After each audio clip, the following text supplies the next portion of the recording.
Honestly, sometimes it just feels like schizophrenia, like you're just a mad schizophrenic. There's nothing really you can do or say to anyone that will help your situation initially. And part of the problem is that whenever you like release your own energy or tip or kind of falter or spaz out, that darkness that you're facing will just instantly reflect everything back to you, which can make things significantly worse for your situation and kind of drive you deeper into that schizophrenic type thinking. It can kind of feel like some strange sort of torture, where the more you struggle, the more it kind of confines you, and yeah, you'll just get crazier. I guess there's maybe some forms of dark and light and maybe grey entities. No one's truly good or bad, but I think when you're in it, you definitely come across situations or people or things that you know are incredibly negative.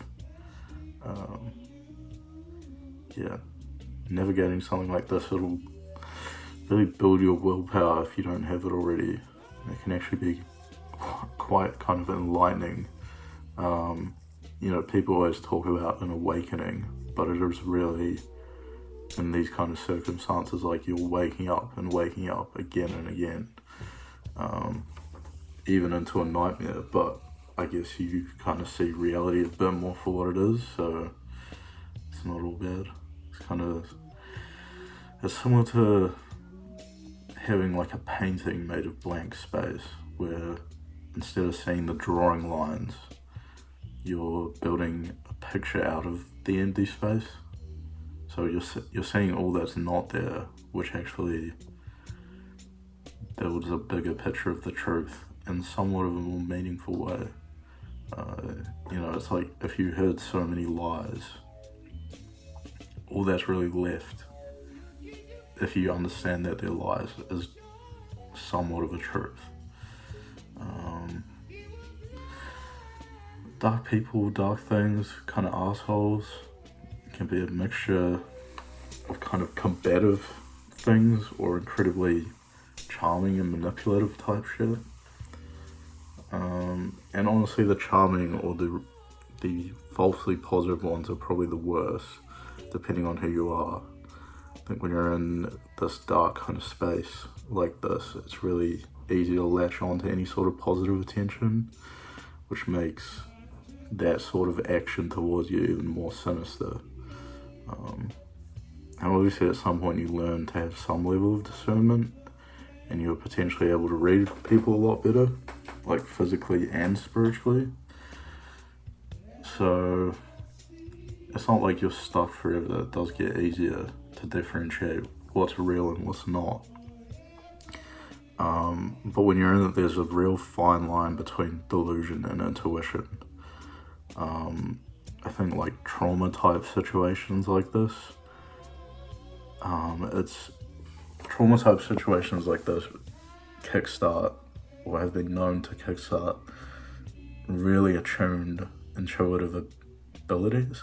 So you start to kind of get in this mode where you kind of are figuring out everything all the time, which can be quite tiring, but it actually becomes second nature to kind of make these natural, survivalistic or kind of intuitive decisions, but coming from like a higher place than just instincts. But it takes a lot of trial and error to recognize like true intuitive thoughts versus some sort of paranoid delusion. I find there's quite like a fine line there, but it takes patience and trial, and at the end of the day, you're definitely not all paranoid. It's actually valuable to be somewhat paranoid or anxious.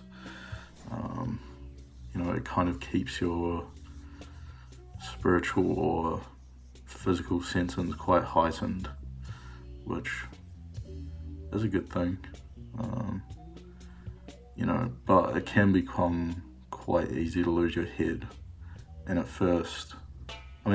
the end of the day, I really just recommend and think it's best if you just take everything in and just absorb everything instead of taking any sort of action.